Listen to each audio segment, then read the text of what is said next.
Habari tena za leo mpenzi msikilizaji, mpenzi mtazamaji.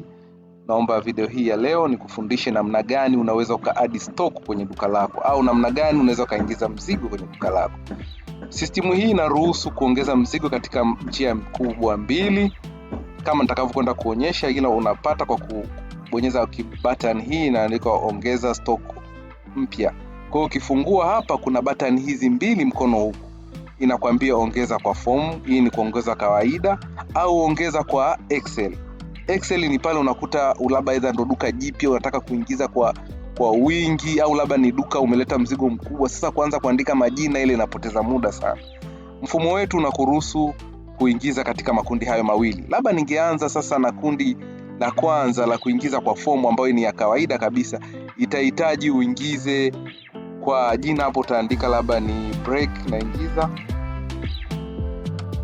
hizo break. Nikiingiza hiyo break, quantity labda naingiza 20. Bei ya kununua nilinunua moja shilingi 2500, lakini bei ya kuuza niliuza shilingi 3000. Na nategemea hizi kwa sababu ni mambo ya vyuma, labda ita expire lini. Nabonyeza hapa na ikasema ya tarehe hapa. Hapa simu tarehe labda ita expire mwaka huu 2035 Disemba tarehe 31. Hiyo ni expire date. Kwa hiyo kwa hapo umemaliza. Lakini kama unahitaji zaidi, kuna vitu vya ziada unavyoweza kuweka. Unaweza kuweka aina yake, unaweza kuweka kipimo unachopima, labda ni PC, ni pati, ni nini kwa mfano, au unaweza kuweka picha. Lakini vitu sio vya lazima sana, ila vipo.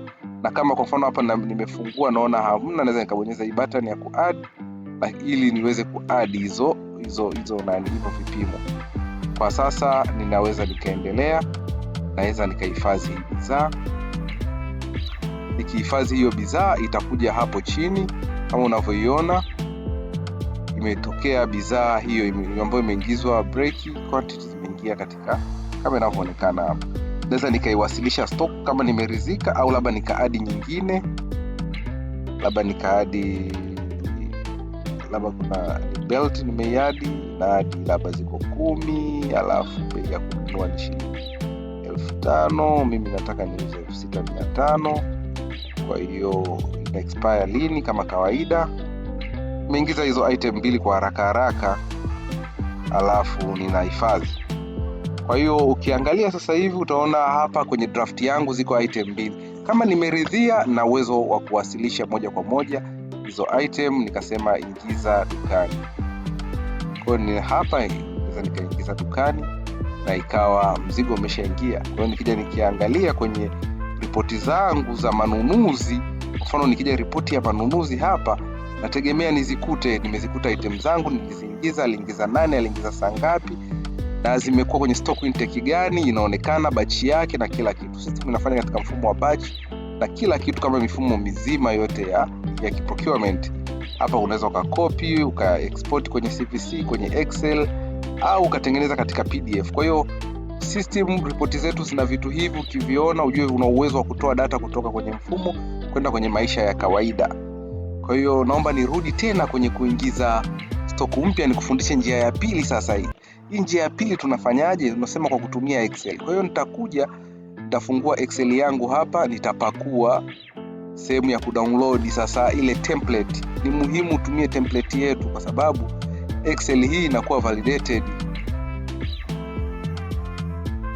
Kwa hiyo nikifungua hapa, uzuri Excel hii haiji tupu, inakuja na vitu ambavyo vitakusaidia. Kwa mfano hizi item nilishawahi kuzijaza awali, sasa inaniletea item zangu zote zilizoko stock, zote na expire date zake. Kwa hiyo mimi ninachokifanya nitaandika tu vile linavyokuja. Labda kwa mfano hapa nimenunua tu accelerator hizi, nimenunua tu 50, labda bei yake imebadilika kidogo, sasa hivi nimepata punguzo, inauzwa 7000 kamili kwenye Excel yangu.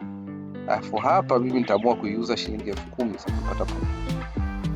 Vile vile labda kuna hizi axle nimechukua hapa, labda hizo nimenunua 40, lakini na zenyewe bei labda ilibaki vile vile, ila expire date ilibadilika hapa, labda 2040. Mfano tunatoa kwa watu wangu, kwa watu wale wa dawa na nini, najua hao ndio watakuwa wanafahamu vizuri haya mambo. Kwa hiyo hapa nimebadilisha kidogo, vile. Kwa hiyo hapa nitaingiza tu item ambazo nimeingiza kwenye batch hiyo. Zinaweza zikawa nyingi, zikawa kidogo. Kwa hiyo mimi ni kusearch tu kwenye Excel yangu item gani nimeingiza. Kwa hiyo kwa hapa mimi naomba tu nisiwachanganye sana, niingize item 3 labda na hizi plug. Hapa nitaingiza 10 basi. Kwa hiyo nimeingiza item 3 tu. Nimeingiza hizo accelerator, nimeweka na hizo exo pamoja na hizo plug. Kwa hiyo ni vitu vitatu tu nimeingiza na tutakwenda kuona. Nikimaliza na save Excel yangu hii baada ya kujiridhisha, alafu nitakwenda kufungua mfumo wangu hapa.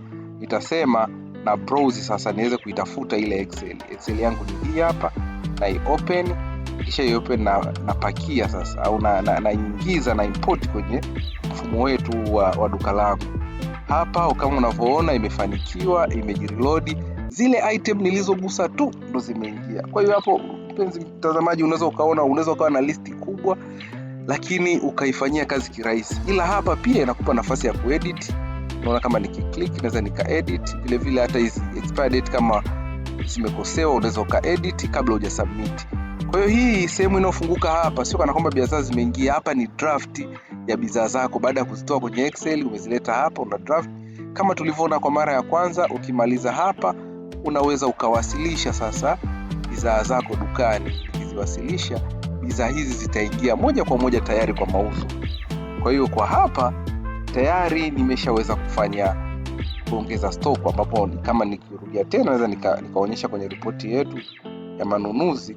Ripoti ya manunuzi inaonekana item nilizozinunua ziko tayari kwenye stock kama unavyoziona, accelerator exo zimeingia. Kwa hiyo hivyo ndio namna ya kuingiza stock dukani. Asante sana, endelea kufuatilia video zetu kwa ajili ya maelezo zaidi yatakayokusaidia kutumia mfumo wetu wa duka langu. Karibu, comment kama una maswali zaidi, tunakusikiliza. Asante.